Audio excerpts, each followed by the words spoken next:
A galaxy of light and hope was bleeding out in the dark. The Grand Council Chamber, once a cathedral of diplomacy, where starlight streamed through crystalline arches to illuminate the flags of 200 civilizations, now felt like a gilded tomb. 47 of those flags bore black ribbons. 47 species devoured, erased, or shackled by the silent, creeping dread known as the Kretak Horde. The air, usually humming with a symphony of translated debate, was thick with the static of despair and the ozone scent of collective fear. Into this moribund hall walked Ambassador Veltra of the Arxian Coalition, her 4 azure eyes holding the weight of 14 billion ghosts and a single, desperate gamble that could either be salvation or damnation. Like, subscribe, share, and comment below to join us on this journey into the dark heart of the galaxy and the silent saviors waiting beyond. The alien Ark, memory of tides, died in the silence between stars. A gutted leviathan spilling its precious cargo of light and life into the uncaring dark. It tumbled, a broken toy in a child's furious grip, its hull groaning a mortal song against the relentless pull of a distant blue-green world. Inside, 3,000 souls, refugees of a burned paradise, artists and thinkers whose greatest sin was peace, clung to the shuddering bones of their vessel. The air tasted of ozone and fear.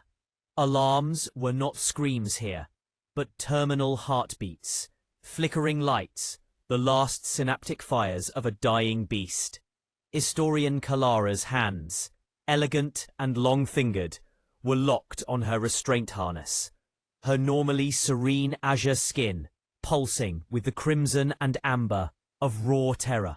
Around her, the legacy of Vela wept and whispered. They were the last gentle echoes of a civilization that had built libraries where others built arsenals. And now those echoes were fading into the mechanical rattle of a failing jump drive. Like, subscribe, share, and comment below to follow every heartbeat of this desperate stand. Through the viewing screen's spiderweb of cracks, she saw their damnation. 6 obsidian spears against the velvet void. The Kresh Dominion. Not mere conquerors, but connoisseurs of conquest. They had painted her homeworld's skies with fire, turning symphonies into screams, reducing millennia of curated knowledge to ash for the sheer, brutal poetry of it. The Veli had offered treaties, woven from logic and compassion. The Kresh had answered with plasma, a language they considered far more persuasive. Navigation is failing, the pilot's voice crackled, stripped of all hope. The last jump. It will be blind. A prayer, not a calculation.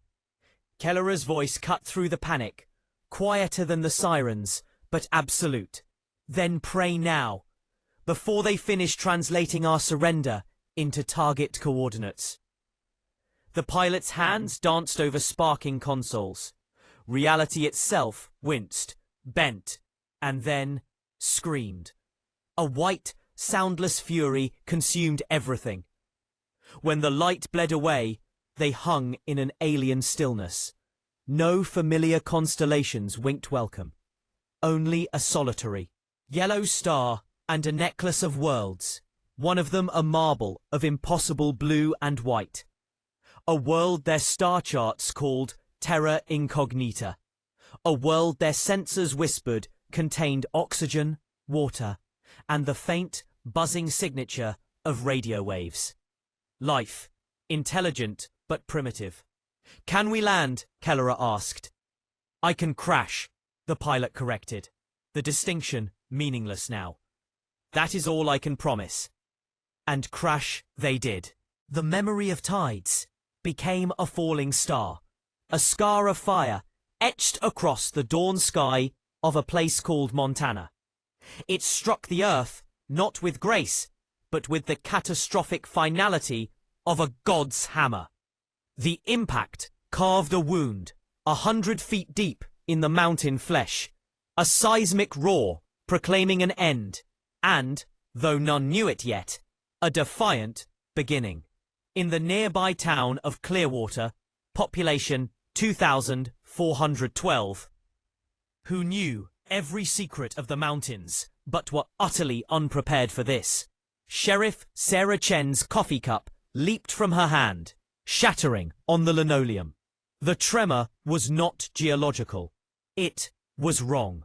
Her voice, crackling over the radio, was calm granite over a bed of lava. All units, we have an impact event. Northern Mountains. This is not a drill. Mobilize everyone. Call the guard. Call the Air Force. Call God if you have his number. As her patrol car fishtailed onto the gravel road toward the rising plume of doom, her young deputy voiced the unthinkable. Sheriff, what if that wasn't a plane? Sarah's knuckles were white on the wheel. She offered no answer, only acceleration. The first responders were not soldiers, but farmers. Men and women who understood life and death in the visceral terms of blood, soil, and storm. They arrived on ATVs and battered pickups, armed with fire extinguishers and first aid kits meant for combine accidents. What they found stole the breath from their lungs. A vessel of shimmering, liquid metal, longer than 3 grain silos, lay broken and hissing in its self-made grave. From within came sounds, whispers, cries, a language of clicks and melodies that spoke directly to the primitive hindbrain. Alive, hurt, afraid. A debate, brief and profound, erupted among them. We gotta help. How do we help that? What if they're dangerous? Look at it, Jim. It's crashed. Whatever's in there is hurt. We don't leave hurt things. As if on cue, a section of the iridescent hull irised open, venting steam with a spectral sigh. And through the veil, they emerged. They were tall, willowy, moving with a water-smooth grace that belied their injuries. Their skin was mother-of-pearl given life, shifting through hues of opal and moonstone. Large, dark eyes held galaxies of grief. A lead figure, seeing the huddle of humans in their denim and flannel, froze. Her skin flushed to a terrified, perfect white. Slowly, she raised her empty, long-fingered hands, a universal symbol forged in the fire of fear. Her voice, when it came, was a wind chime melody, carrying a meaning that needed no translation. Please, we have children. Old Frank Morrison, who had buried a father, a wife, and 2 beloved dogs on this land, took a step forward. The creak of his boots on the scorched earth was the only sound. He mirrored her gesture, palms open and empty. His voice, weathered by 60 Montana winters, was softer than they'd ever heard it. Easy now, he murmured, as to a spooked colt. You're all right. Let us help. She did not understand his words, but she understood the tonality, the gentle slope of his shoulders, the absence of threat. Her rigid posture shattered. She wept, her skin blossoming into a kaleidoscope of sorrowful colour. The dam broke. More aliens emerged, the Volani, as they would be known. A flood of the wounded, the dazed, the utterly lost. By the time Sheriff Chen and Captain Marcus Webb of the National Guard arrived with a convoy of authority and anxiety, The transformation was already underway. Farmers were applying field dressings to burns that glowed faintly blue. A human mechanic was gesturing animatedly at a cracked piece of alien machinery, trying to understand. It was chaos, but it was a chaos of compassion. Webb, a man built for clear orders and clearer boundaries, took in the scene. His soldiers standing awkwardly beside pearl-skinned giants. Local folk acting as impromptu medics for beings from another star. He made a decision that would bypass 1,000 pages of military protocol. Secure the perimeter. Weapons down, unless threatened. Get every medic, every blanket, every MRE we have up here. And someone, he said, pulling out his satellite phone, get me the Pentagon. Tell them we have first contact. And tell them it's wet, it's weird, and it's way above my pay grade. In a hastily erected command tent, the true bridge was built. Between Kelara, Webb, and Sarah Chen sat a laptop. On its screen, words appeared in plain, unadorned English. Hello, I am Chorus. I am the ship's residual intelligence. I have assimilated your global information network. I can facilitate communication. Webb stared. Holy hell! It learned English from the internet. Yes, your linguistic structures are simple. Your network is vast, informative, and perplexing. I do not understand your preoccupation with feline videos. A surprised laugh burst from Sarah Chen. Join the club, Chorus. Through this digital intermediary, the story spilled out. Kelara spoke of Vela, a world of gentle tides and profound philosophy. Of the Kresh Dominion, a cancer spreading across the galaxy, for whom subjugation was art and atrocity its masterpiece. She spoke of a 3-year war that was not a war, but a slaughter, of billions reduced to memory, of a desperate, final flight on the memory of tides. We are the last, Kelara said. Chorus translating her melodic tones into blunt, horrifying fact. 3,000 survivors. We jumped blind to escape. We never meant to bring our nightmare to your doorstep. How long until your ship is operational? Webb asked. It will never fly again. The damage is terminal. Then we have time. We can figure this out. Kelara's skin darkened to the grey of weathered tombstone. We have less than you think. The Kresh attached a tracking beacon to our hull. It was dormant, damaged, until an hour ago. Chorus detected its activation pulse. They know where we are. The tent went cold. How long? Sarah asked, her sheriff's mind already calculating logistics, evacuations. 14 of your days. Perhaps fewer. Webb stood, walking to the tent flap. He looked out at the impossible tableau. Velani children tentatively playing tag with local kids. His soldiers helping elderly aliens navigate the rough terrain. Frank Morrison sharing a flask of something strong with a trembling Velani elder. And when these Kresh get here, he asked, his back to them. They will kill us. Publicly, slowly. A lesson for any who would defy them. Kelara's voice held no malice, only the heavy certainty of history. And your people, you should leave. If you have ships, flee. The Kresh will not see your compassion. They will see primitives who harbored their property. They will burn your world for the insult. Webb turned, a slow, deliberate pivot. His eyes were flint. Primitives, lady. We split the atom.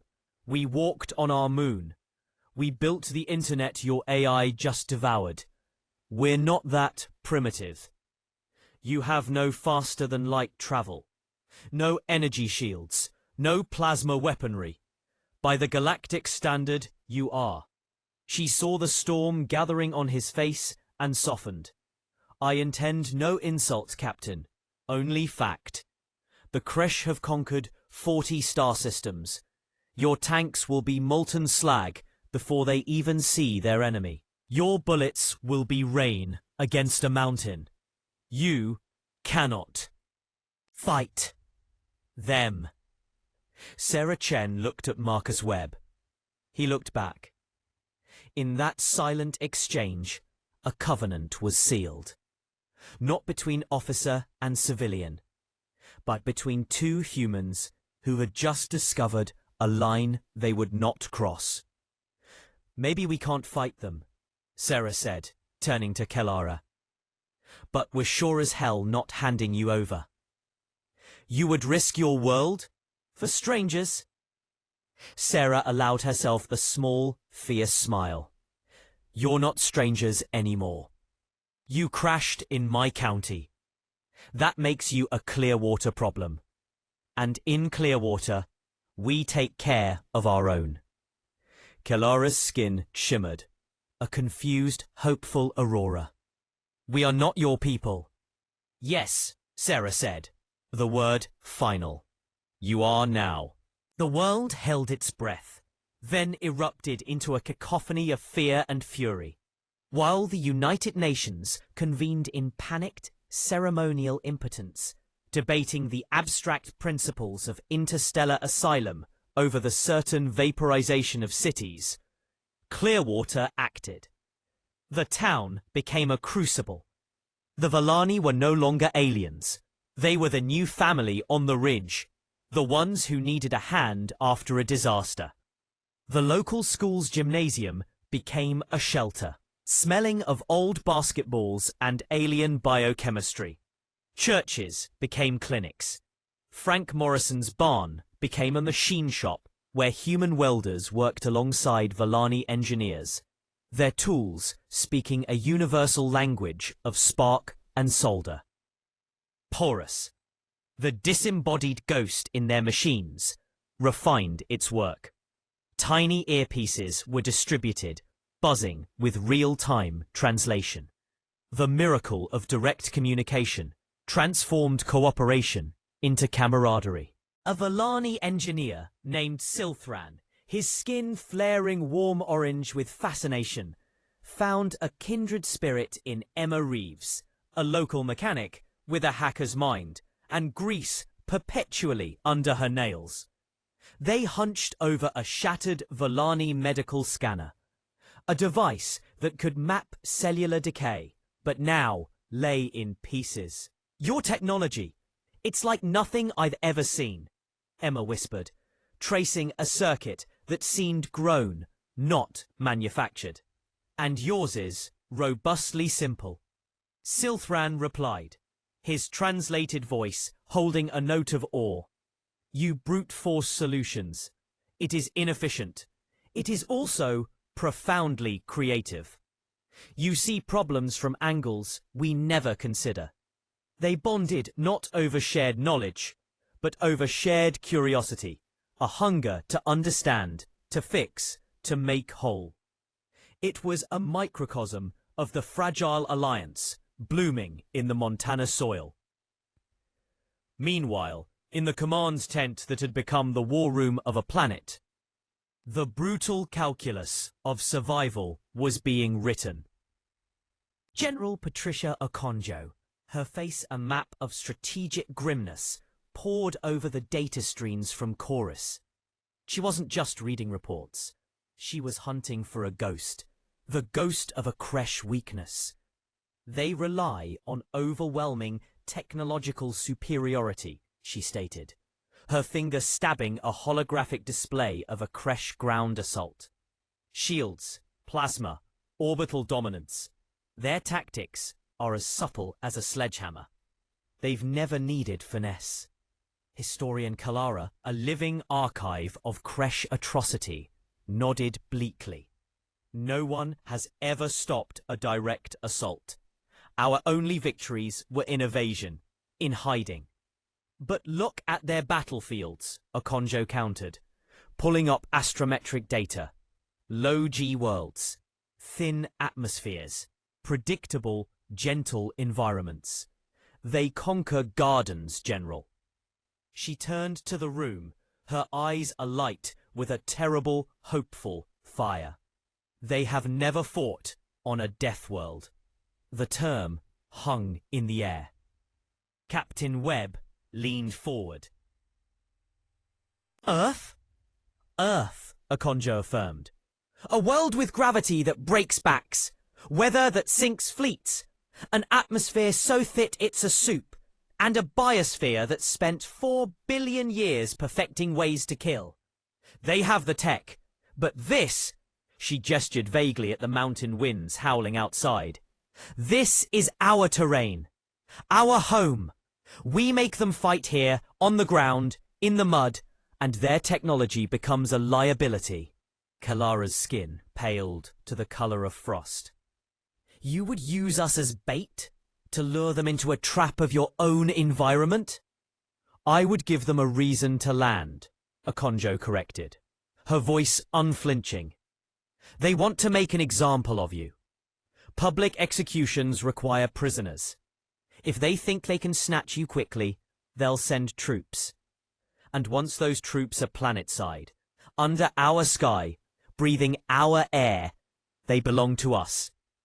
The plan was monstrous. It was a gamble with the lives of every refugee as the stakes. Kalara closed her large eyes, her skin cycling through the hues of her people's despair. When she opened them, the colours had settled into a steady, deep violet, the shade of resolve forged in the furnace of last chances. We fled our world because we were not warriors, she said, her voice quiet but clear. We chose the shame of survival over the honor of a futile death. But we have run far enough. If you are willing to stand in the path of the avalanche for us, how can we do less than stand with you? The decision, once made, became a virus of defiant purpose. Clearwater transformed from a town into a fortress, not of cold concrete, but of woven human and Volani will. Trenches scarred the baseball fields. Sensor arrays, a patchwork of earthly and Volani tech, were seeded through the pines. Local hunters, men and women who knew the whisper of a deer through birch. The meaning of a shifted stone became the most valuable tactical officers. They taught wide-eyed Special Forces operatives how to move like ghosts, to become part of the mountain's breath. Your enemy sees with machines, grizzled trapper Boyd explained to a Navy SEAL. Machines look for heat, for movement. But a deer, when the wolf is near, don't run. It freezes, becomes stone. You gotta learn to be the stone. Emma and Silthran, operating on a diet of caffeine and desperation, made the breakthrough in a haze of exhaustion. They had successfully fused a Velrani crystalline processor with a ruggedized human server rack. The hybrid system hummed with unstable potential. The Kresh Command Network, Emma breathed, lines of code reflecting in her glasses. It's based on similar architecture to yours, Sil, just older, more arrogant, less secure. Silthran's skin flashed excited yellow. You propose a cyber attack? A virus? A plague, Emma corrected, a fierce grin on her face. We build a digital wolf and let it loose in their flock. The sky itself seemed to tense in anticipation. Then, on the 8th day, Chorus delivered its grim bulletin. The Kresh fleet had pierced the outer solar system. 6 warships descending with the serene malice of falling axes. The communication, when it came, was not a broadcast. It was a violation. Every screen, smartphones, televisions, traffic lights, flickered and displayed the same horrific visage. A face of chitinous armor, and cold reptilian eyes. Warlord Thrax's voice, translated by chorus into a guttural growl, echoed in living rooms and command centers. Primitives of the third planet, you harbor our property. Surrender the Volani within 6 hours. Witness their execution, and your world may yet serve the Dominion. Defy, and we will scour your continents to glass. This is mercy. Do not test our patience. The silence that followed was not of fear, but of a collective drawing of breath. In the Oval Office, President Maria Alvarez, a woman who had fought her way to power through a dozen political knife fights, looked at the faces of her advisors, at the live feed from Clearwater, showing humans and Volani standing shoulder to shoulder on a makeshift wall. She saw Frank Morrison, his arm around a trembling Volani elder. She saw Emma and Silfran, heads bent together over their hybrid machine. She did not see primitives. She saw people. Her recorded response was brief, stripped of diplomatic finery. Warlord Thrax, this is President Maria Alvarez of the United States, speaking for the people of Earth. The Volani are under our protection. We do not surrender refugees. We do not bow to bullies. You want them? She allowed a flicker of that famous defiant smile. Come and take them. In orbit, Thrax watched the message, his officers chuckling at the bravado of insects. But a cold sliver of unease pierced his certainty. Their defiance was illogical. Primitives should scream. They should beg. This was not fear. This was a challenge. Scan the target zone again, he rumbled. Tell me what they have built. The sensor officer's voice lost its mocking edge. Warlord, significant military mobilization. Tens of thousands of combatants. Extensive earthworks. They plan to fight. Thrax felt not concern, but a surge of dark delight. A proper hunt. Excellent. Let them stack their toys. It will make their breaking more satisfying. Launch the assault. Capture the Volani. Burn the rest. The dropships fell like fiery tears. 40 spears of death piercing the atmosphere. Inside, 2,000 Kresh shock troops in powered armor dreamed of easy butchery. They expected panic, disorganization, the pathetic crackle of chemical firearms. They did not expect the storm. Not of weapons, at first, but of weather. As the dropships hit the turbulent air over the Rockies, a textbook Montana afternoon thunderhead, ignored by all the tactical planners who studied space and not sky, boiled into existence. Lightning, the planet's own plasma weapon, lashed out. The electrical fury played havoc with Kresh shield harmonics. Sensors blurred. Communications fizzed with static. And then the wolves of the sky arrived, not in neat formations, but in swarms. F-22s and F-35s, piloted by men and women who trained in these exact mountains, used the chaos as cover. They came from the sun, from behind razor-edged peaks, firing missiles and vanishing before the lumbering Kresh escorts could lock on. It was not a duel. It was an ambush by the very air itself. Transports erupted in fire before they ever saw the ground. The survivors landed hard, disgorging troops who immediately felt the world pressing in on them. The gravity was a leaden blanket. The air, though oxygen-rich, was thick, wet, and wrong. Their suits whined in complaint. The first ambush on the ground wasn't Gulkaji. It was primitive, human, and brutally effective.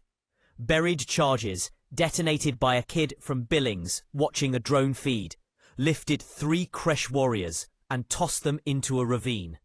Before the dust settled, large caliber rounds, 50 BMG slugs, designed to stop engines, hammered into the advancing line from concealed positions. The shields held, but the kinetic thunder staggered them, a sensation as unfamiliar as fear. "Return fire," the squad leader barked.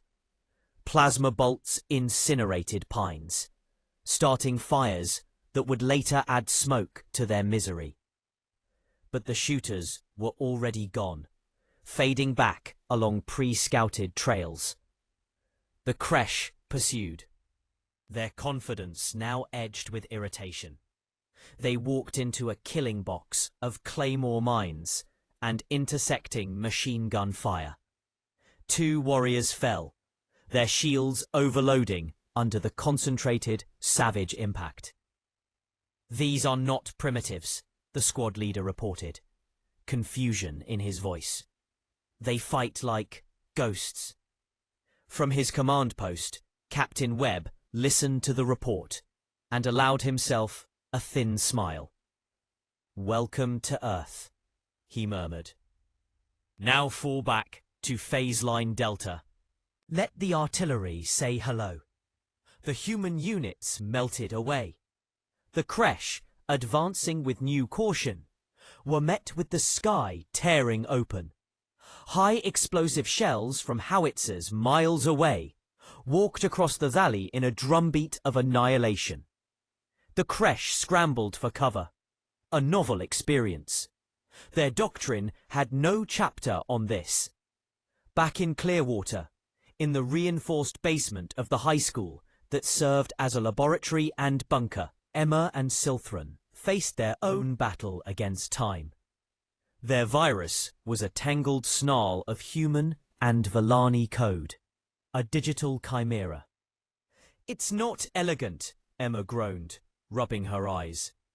"Elegance is a luxury for peacetime," Silthran said, his skin a steady, determined blue. "Will it function?" They injected it into a captured Kresh data drone. For 3 heartbeats, nothing. Then the drone systems flickered, chattered, and went dark.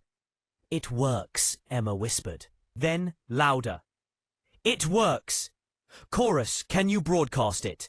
On all their command frequencies?" "Break." "I can attempt. Their networks are heavily firewalled. It will be a siege, not a breach." "Start the siege." In orbit, Warlord Frax watched his casualty reports climb with a fury that turned his blood to ice. This was impossible. Humiliating. He had lost hundreds of troops to mud, weather, and subterfuge. His grand assault was bogged down in a mountain storm. Picked apart by an enemy that refused to stand and die properly. "Pull back the ground forces to defensible positions," he snarled. "We will burn the area from orbit. Burn it all." "Warlord, the Villani are forfeit," Frax roared. "I want that valley erased." But as his ships moved into bombardment position, Earth's final card was played. From silos in plains and subs in deep oceans, a last desperate salvo rose. Not nukes. A global promise had been made against that, but kinetic kill vehicles, tungsten rods tipped with guidance systems and fired on trajectories calculated by a nervous Harvard grad student. They were simple. They were brutal. They were very, very fast. The Kresh shields flared, straining against impacts that were not energy, but sheer, dumb mass. One rod, spinning wildly, punched through the weakened shields of Frax's own flagship and tore a gash in its hull, venting atmosphere and arrogance into the void. On the ground, under a sky lit by the funeral pyres of starships and the flash of artillery, Sheriff Sarah Chen led a local militia counterattack through the lashing rain. She moved like she was born in it, which she was. She found a squad of disoriented Kresh, their systems blinking with errors, huddled under the skeletal remains of a burned-out dropship. They never saw her coming. The message from orbit was abrupt, choked with fury and shame. Strong. All units. Disengage. Fall back to extraction points. Prepare for emergency jump. The retreat was a rout. The Klesh, masters of 40 worlds, fled the mountains of Montana, leaving their dead and their pride in the mud. As dawn broke on the third day, a bruised and bleeding silence settled over Clearwater. The town was shattered. Smoke stained the sky. But the crater where the memory of tides had fallen was still ringed by living defenders. Human and Volani. Captain Webb found Sarah Chen sitting on the steps of her ruined office, staring at the devastation. "They're gone," he said. "For now," she replied, her voice hoarse. "They'll be back." "I know, but they learned a lesson today." "What's that?" "That on Earth," Webb said, looking at where Frank Morrison was helping a Volani child drink from a canteen. "Even the rocks fight back." Victory, they learned, was not a destination, but a fragile state of ceasefire. The air in Clearwater still tasted of ozone and burned pine. But beneath it now bloomed the softer, more enduring scent of turned earth and fresh-cut lumber. They buried their dead in a field that would become a sacred grove. Human crosses beside Volani memory stones that hummed with captured starlight. 4,000 names.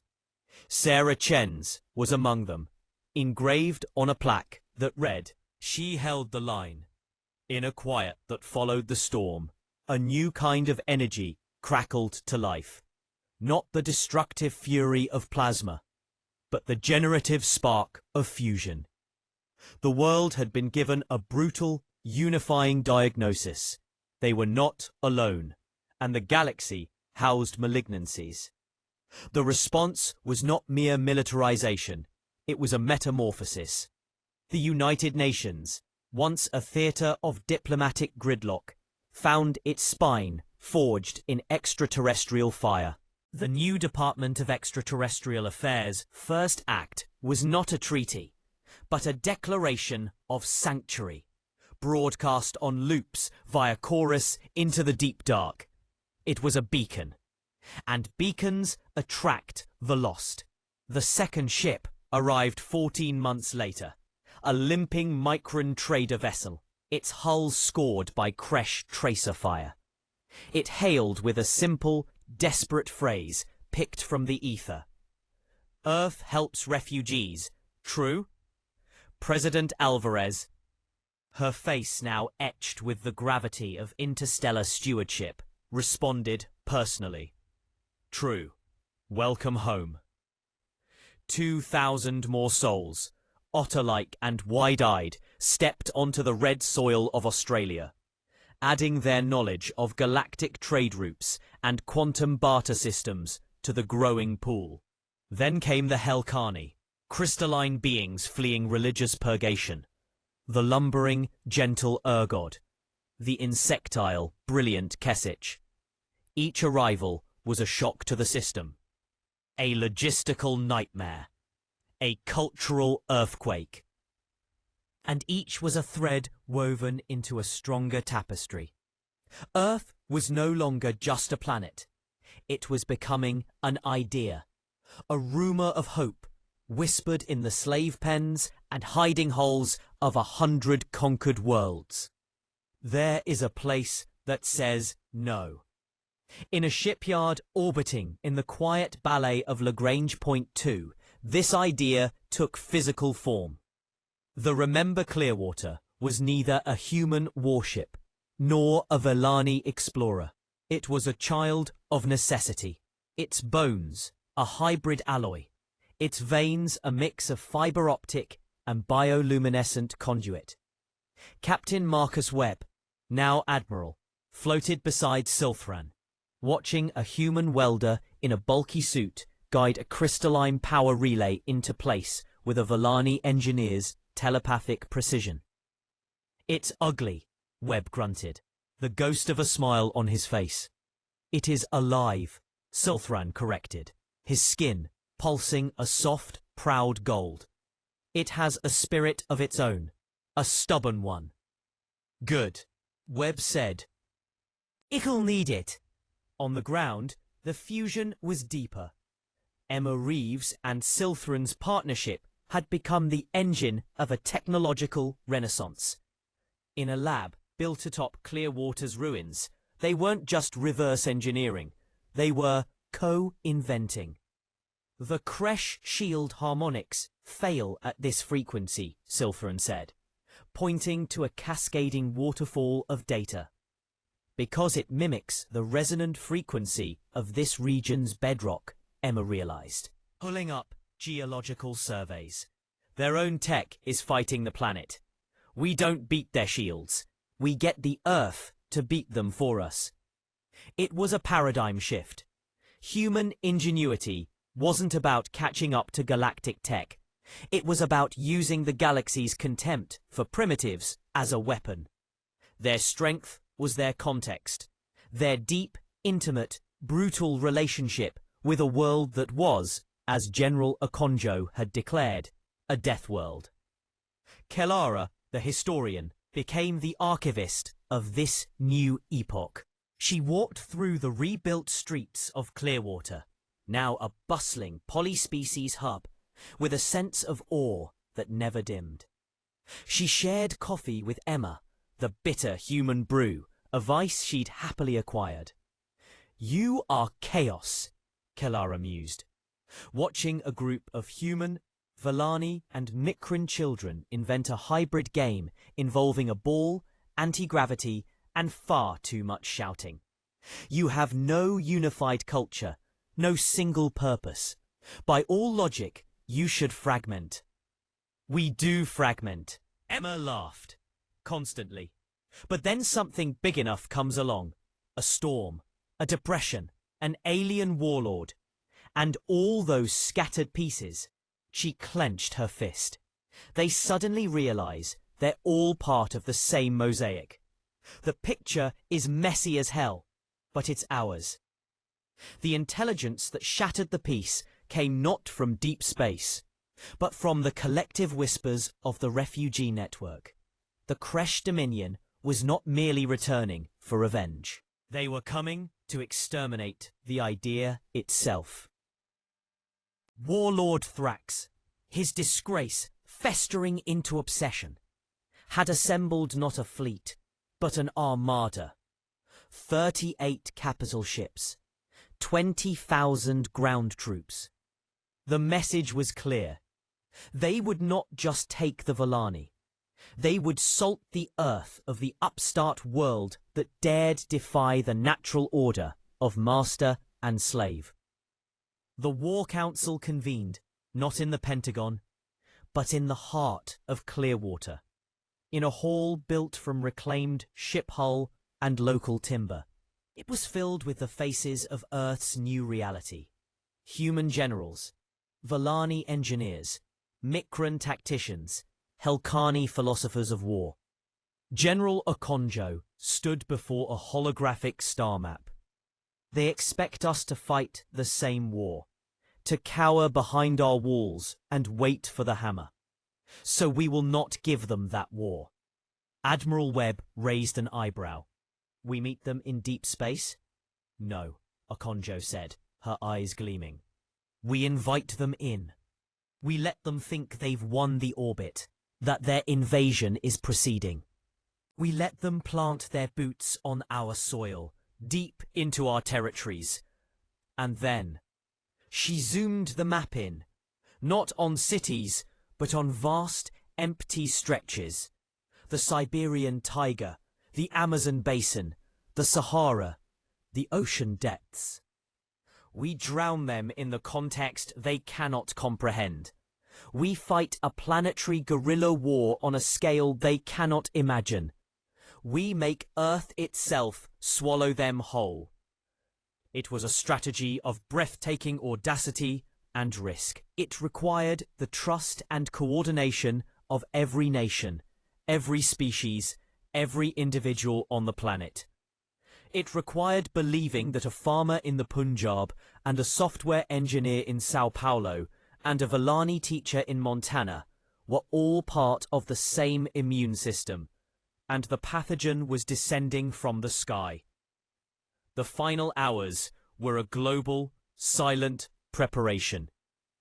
The Remember Clearwater and its 19 sister ships, a ragtag flotilla of hybrid design, took up positions not as a battle line, but as a dispersed net. On the ground, cities didn't evacuate. They hollowed out. Populations moved to hardened shelters, to ancient cave systems, to vast underground complexes repurposed from old mines and subway tunnels.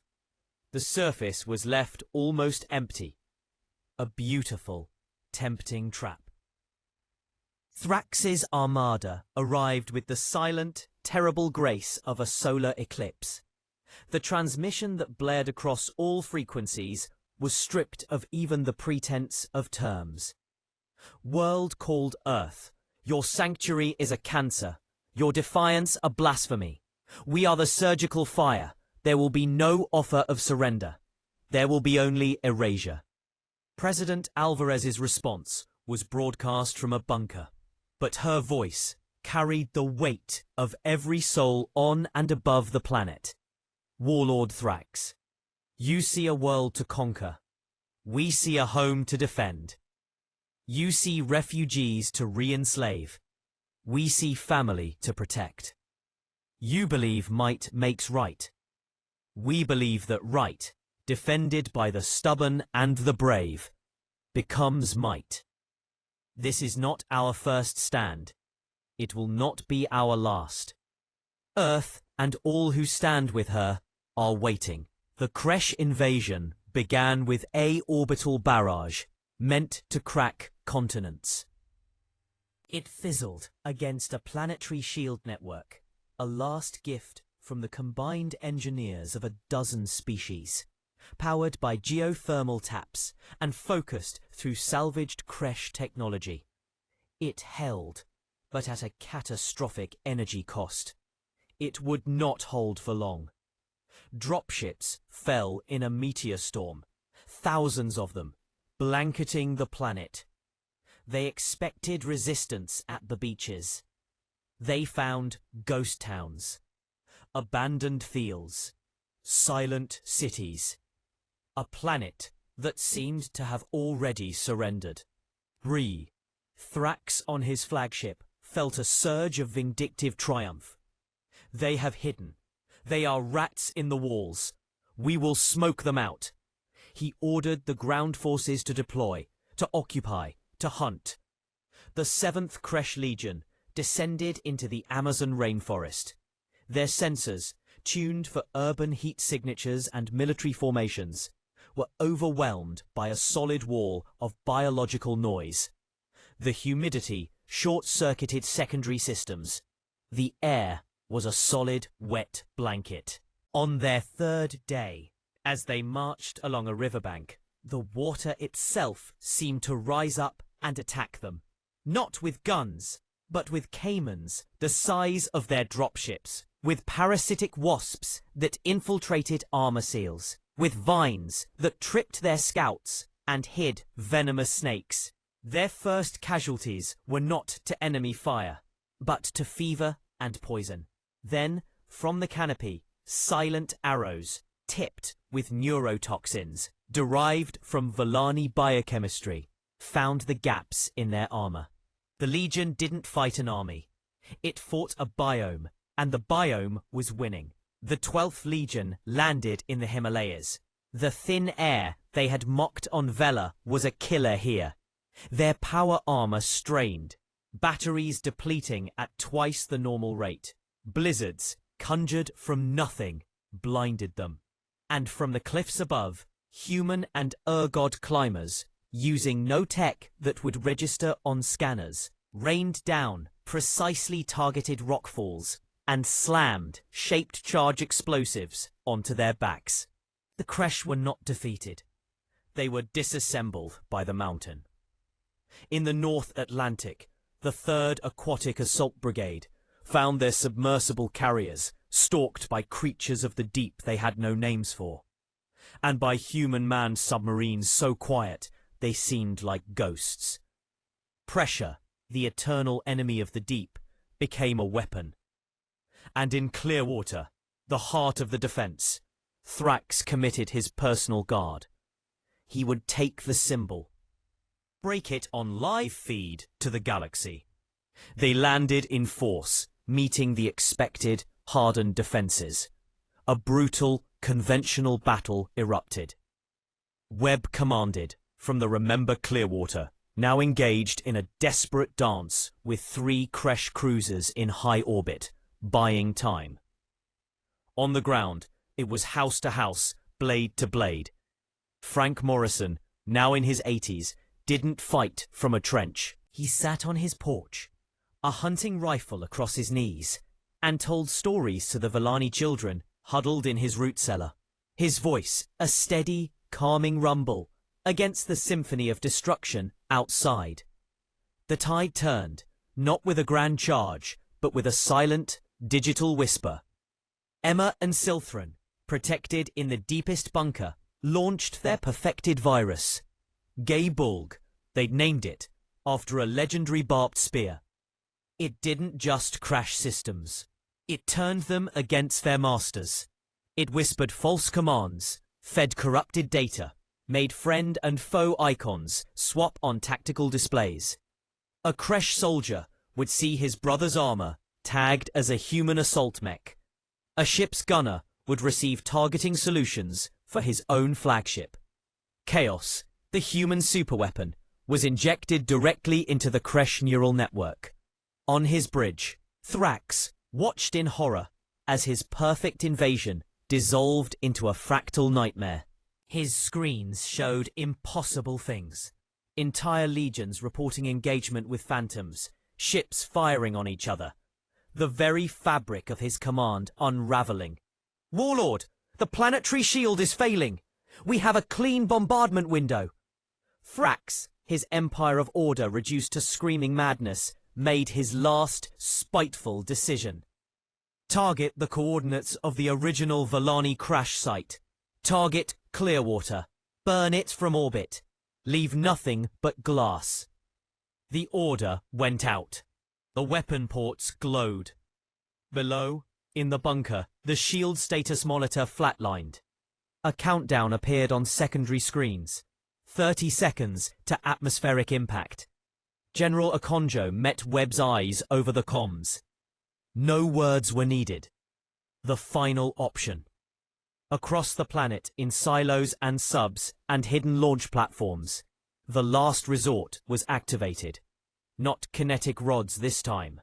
These were older, darker weapons, pulled from the darkest corners of the Cold War and retrofitted with Villani guidance systems. A salvo of 20 intercontinental missiles, their payloads not nuclear, but something the combined scientists had dubbed null field generators. They wouldn't create an explosion. They would, for a fraction of a second, create a sphere of knot space where physics briefly ceased. They streaked upwards, not towards the Kresh ships, but towards the points in space just above them. The Kresh bombardment beams lanced downward. At the same instant, the null fields activated. Space itself hiccuped. The beams didn't hit Clearwater. They were bent, refracted, splintered by the temporary gravitational nightmares, and reflected back upon themselves. Thrax had a single, crystalline moment to see his own flagship's main cannon discharge warp and slam into his own engineering hull. The resulting chain reaction was not an explosion, but an unraveling. His great ship tore itself apart from the inside, the silent, blooming flower of metal and fire in the high night. The silence that followed was absolute. Then, across the shattered but unbowed surface of Earth, A sound rose. It was not a cheer. It was a sigh. A profound, weary exhalation of a world that had held its breath for 2 years and could finally, shakily, release it. In the weeks that followed, the galaxy's political calculus shifted on its axis. The Kresh Dominion, its most feared warlord dead, its invincible armada shattered by primitives, began to fracture from within. Subject worlds heard the story of Earth and saw not an anomaly, but a blueprint. Rebellions sparked like wildfires across 40 star systems. Earth did not send armies. It sent engineers, doctors, teachers, and the Remember Clearwater. It sent the idea. On a hill overlooking the rebuilt, thriving, noisy, polyspecies metropolis that Clearwater had become, Kalara stood with Emma, watching a new ship built by human, Volani, Mikran, and Kesich hands ascend on a column of fusion fire, bound not for war, but for a liberated world asking for help building its first hospital. "You were wrong, you know," Kalara said, her skin shimmering in a contented rainbow pattern. "About what?" Emma asked. "You said you were just a mosaic, a collection of broken pieces." Kalara gestured to the city, to the ship, to the planet. "You were not broken. You were always a hammer. You just didn't know what you were meant to build until someone gave you a nail." The story of Earth was no longer one of invasion and defense. It had become a founding myth for a new kind of galaxy. A story that began with a crash and ended with a covenant. That in the vast, cold dark, there would always be a light that refused to go out. A place where the tide of tyranny would meet an unbreakable shore. A promise whispered from star to star that here the vulnerable would find not just shelter, but defenders. And that those defenders, against all logic and expectation, would be the most stubborn, creative, and chaotically beautiful monsters the universe had ever produced.